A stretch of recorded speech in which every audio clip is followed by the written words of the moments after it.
बिहार के समस्तीपुर से एक ऐसा शर्मनाक मामला सामने आया जिसके बाद शिक्षक के पद की गरिमा पर सवाल उठने लगे हैं। एक शिक्षक स्कूल के बंद कमरे में बच्ची के साथ अश्लील हरकत करता पकड़ा गया, जिसके बाद लोगों का इतना गुस्सा फूटा कि उसने तुरंत पुलिस को शिकायत की और पुलिस घसीटते हुए उस आरोपी, उस दरिंदे, उस हवसी को खींचते हुए पुलिस स्टेशन ले गई है।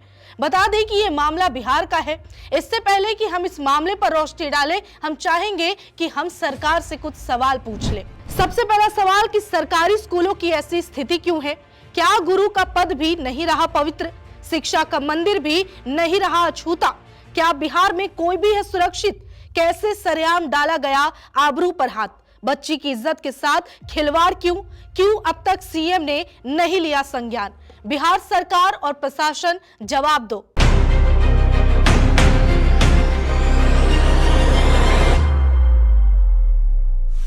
आप देख रहे हैं हमारा खास शो जवाब दो और मैं हूं आपके साथ निशा कश्यप। इस पूरे मामले को जानने से पहले जो वीडियो क्लिप सोशल मीडिया पर वायरल हो रही है, हम चाहेंगे एक बार आप उस वीडियो क्लिप को देख लीजिए।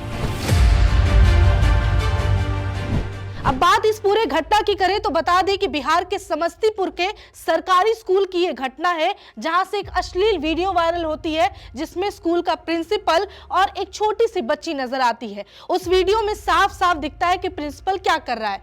दरअसल घटना के मुताबिक प्रिंसिपल उस पर छेड़छाड़ करने का आरोप लगा है, वो भी एक छोटी सी बच्ची के साथ। बता दें ये जो तस्वीर नजर आ रही है, ये उसी अय्याश प्रिंसिपल की है जिसने अपने हवस को और मिटाने के लिए, हवस की भूख मिटाने के लिए एक बच्ची को शिकार बनाया। हालांकि बच्ची बच गई है, लेकिन उसके साथ इसने जो हरकत की है उसके बाद शायद उसके मन पर एक गहरा छाप छूटा होगा। वहीं बता दें कि जो बच्ची जिसके साथ उसने अश्लील हरकत इस प्रिंसिपल ने की है वो 4th क्लास की लड़की है। सोचिए 4th क्लास की लड़की की उम्र क्या रही होगी, उतनी छोटी सी बच्ची के साथ इस दरिंदे ने ऐसी हरकत की। इस आरोपी प्रिंसिपल के नाम की बात करें तो उसकी पहचान पवन पासवान के रूप में हुई है, जो प्रिंसिपल के पद पर, शिक्षक भी नहीं बल्कि प्रिंसिपल के पद पर कार्यरत है। बता दें कि वो अपने दफ्तर में उस बच्ची को ले जाता है। होता यह कि स्कूल की छुट्टी होती है, उस दौरान जब सारे बच्चे स्कूल से निकल रहे होते हैं तो देखा जाता है कि वो छोटी बच्ची स्कूल से नहीं निकलती। दरअसल उस छोटी बच्ची को पहले ही जाकर ये प्रिंसिपल उसके क्लास में जाता है, उसे वहां से लेकर आता है। उसके बाद वो अपने कमरे, यानी कि जो स्कूल में प्रिंसिपल रूम होता है, वहां उस बच्ची को लेकर पहुंचता है और वहां पर उस बच्ची के साथ शर्मनाक करतूत को अंजाम देता है। वो क्या करता है, छोटी सी बच्ची को पहले खुद बैठ जाता है कुर्सी पे, उसके बाद अपनी गोद में उसे बिठा लेता है। उसके बाद जो कुछ भी होता है उस सीसीटीवी कैमरे में वहां पर जो लगा है उसमें सब रिकॉर्ड होता है। वो बच्ची को गलत तरीके से छूता है, उसके अंगों को छूता है और उसे असहज महसूस कराता है, जिसे हम आमतौर पर बैड टच कहते हैं। वो उसके साथ वही करता नजर आता है। अब यहाँ कहने के लिए तो वो केवल बैड टच है, लेकिन बता दे कि मामला इससे भी आगे बढ़ सकता था। क्या पता प्रिंसिपल इससे पहले और भी कई गुनाह को अंजाम दे चुका होगा, ऐसे कई वारदात को अंजाम दे चुका होगा, इससे भी अश्लील काम वहीं पर प्रिंसिपल रूम में बैठे बैठे कर चुका होगा। जिसे शिक्षा का मंदिर कहा जाता है जिस स्कूल में, वहीं पर यह अश्लील व्यक्ति ने अपने भूख को मिटाने के लिए, शरीर की भूख को मिटाने के लिए ऐसे ऐसे कारनामे किए, जिसमें से एक कारनामा रिकॉर्ड हो गया है। बता दें कि उस बच्ची के पूरे शरीर को वो टच करते हुए, यानी कि इंटेंशनली बैड टच करते हुए साफ साफ नजर आ रहा है। प्रिंसिपल की हरकत सीसीटीवी में गनीमत रही कि कैद हुई और मामला सामने आ सका और प्रिंसिपल को गिरफ्तार किया गया। अब आगे क्या हुआ, परिवार वालों को जब इसकी भनक पड़ी कि बच्ची के साथ क्या हुआ है, तो वहां पर हंगामा शुरू हो गया। जो गांव के लोग हैं, परिवार के लोग हैं, वो सीधे स्कूल पर धरना देने पहुंच गए और वहां पर फिर जैसे ही पहुंचे तो स्कूल में जो बाकी शिक्षक थे वो वहां से मौका देखकर भाग गए, क्योंकि उन्हें पता चल गया कि अब शायद मामला हाथ से निकल गया है और मामला बहुत बिगड़ने वाला है। फिर उसके बाद जो लोग होते हैं वो स्कूल में घुस जाते हैं और प्रिंसिपल रूम में घुसकर मारपीट करते हैं। कहिए कि इस दरिंदे को लोग वहां पर अपने तरीके से उसे सबक सिखाने के लिए मारपीट भी करते हैं और इसे खूब कूटते हैं।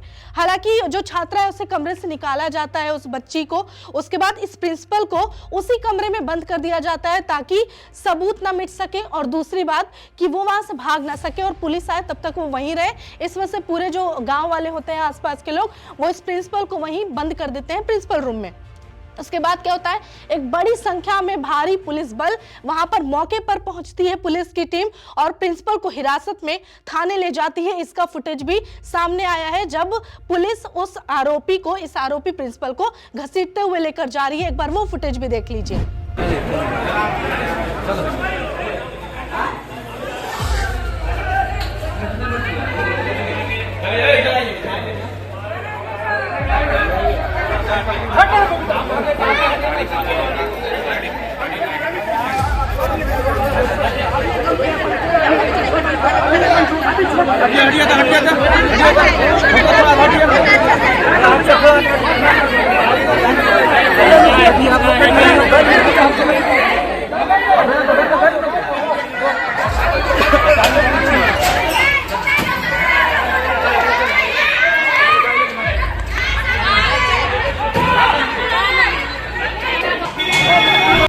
अब बात कर लेते हैं कि परिवार वालों का क्या आरोप है, परिवार वालों ने क्या कहा है।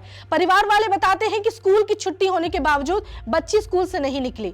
उसके बाद प्रिंसिपल छात्रा को अपने दफ्तर में बैठाए हुए था। ये परिवार वालों को पता चला तो परिवार वालों ने ये बात बताई और ये जानकारी दी कि छात्रा को यानी उस बच्ची को गोद में बिठाकर वो प्रिंसिपल गंदी हरकत करता रहा। कभी उसके गले को तो कभी उसके प्राइवेट पार्ट को, पूरे शरीर को वो छूता रहा और गंदे तरीके से, गंदे इरादे से छूता रहा। उसके बाद जो वहां पर लोग हैं वो काफी भड़के हुए हैं। अब कोई भी जानेगा कि हमारे इलाके में जो स्कूल है वहां ऐसी हरकत हो रही है तो लोगों में आक्रोश आना स्वाभाविक है। उसके बाद फिर सीधे जो वहां के लोग हैं वो सीधे मांग कर रहे हैं कि इस इंसान को यानी कि आरोपी प्रिंसिपल को फांसी की सजा दी जाए। उसके बाद लोग कहते हैं कि स्कूल के पास रहने वाली एक महिला है, वो बताती है कि जो छेड़खानी का जो आरोपी है उसे कड़ी से कड़ी सजा मिलनी चाहिए। उसके अलावा बच्ची को न्याय मिलना चाहिए। अच्छी बात है कि बच्ची के साथ जब ऐसा हुआ तो लोग सामने आए और सामने होकर मुखर होते हुए अपनी बात रखते हैं और कहते हैं कि बच्ची के साथ जो कुछ भी हुआ वो गलत है, चाहे वो किसी की भी बच्ची के साथ हो। ऐसा करना सरासर गलत है, कानूनी तौर पर भी और मानवीय तौर पर भी। ये बहुत अमानवीय और असंवेदनशील घटना है कि इस प्रिंसिपल ने ऐसा काम किया है। सोचिए इस प्रिंसिपल की उम्र, इसके शक्ल को देखकर देखिए कि इसकी उम्र ऐसी होगी कि उस बच्ची की उम्र की थी, इसको खुद की बेटी या पोती रही होगी, लेकिन इसे थोड़ी भी शर्म नहीं आई, थोड़ी भी हया नहीं आई। उसके बाद इस पूरे मामले को लेकर इसे गिरफ्तार करके ले जाया गया।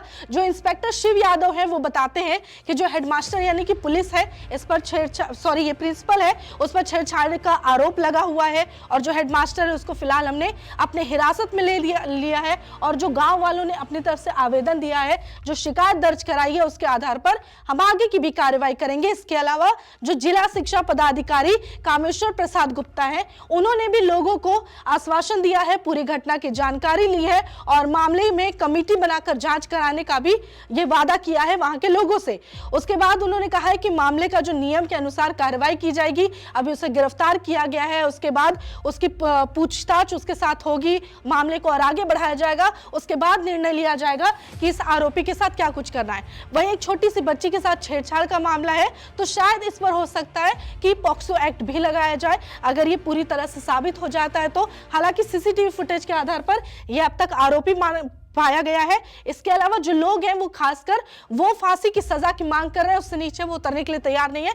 और वैसे भी हमारे समाज में जिस तरीके से लड़कियों के प्रति अपराध बढ़ते जा रहे हैं दिनों दिन, उस हिसाब से ऐसे लोगों को फांसी देना ही एकमात्र सजा है, क्योंकि इनकी मानसिकता ना तो हम बदल सकते हैं और ना ही उसमें कोई परिवर्तन ला सकते हैं। जो एक बार क्राइम करे जरूरी नहीं है दूसरी बार करे, लेकिन जिसके दिमाग में ऐसी गंदगी भर जाए और छोटी बच्ची को लेकर इतनी अश्लीलता भर जाए, कल को वो ऐसा कर भी सकता है। इसीलिए साफ साफ तौर पर बिहार सरकार से हमारी जहां अपील है कि ऐसे व्यक्ति के खिलाफ आप संज्ञान लीजिए और मामले पर अपनी तरफ से प्रतिक्रिया दर्ज कीजिए।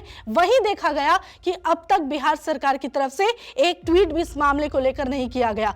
बिहार में जिस तरीके से चरम पर अपराध है उसके बावजूद भी ऐसे मामलों पर नीतीश कुमार की चुप्पी कई सवाल खड़े करती है और हमारा जवाब भी बिहार सरकार से यानी नीतीश कुमार से है, सुशासन बाबू से है और वहां की प्रशासन से है कि आखिर इस आरोपी के खिलाफ आप कौन सा सख्त कदम उठाएंगे। छात्रा के साथ छेड़खानी की सूचना मिली थी। सूचना पर हम लोग यहाँ पर आए थे। सबको सुरक्षित यहाँ से थाना पर ले जाया गया है। पीड़िता के द्वारा जैसे ही आवेदन प्राप्त होगा उस पर जाँच कर अग्रिम कार्रवाई की जाएगी।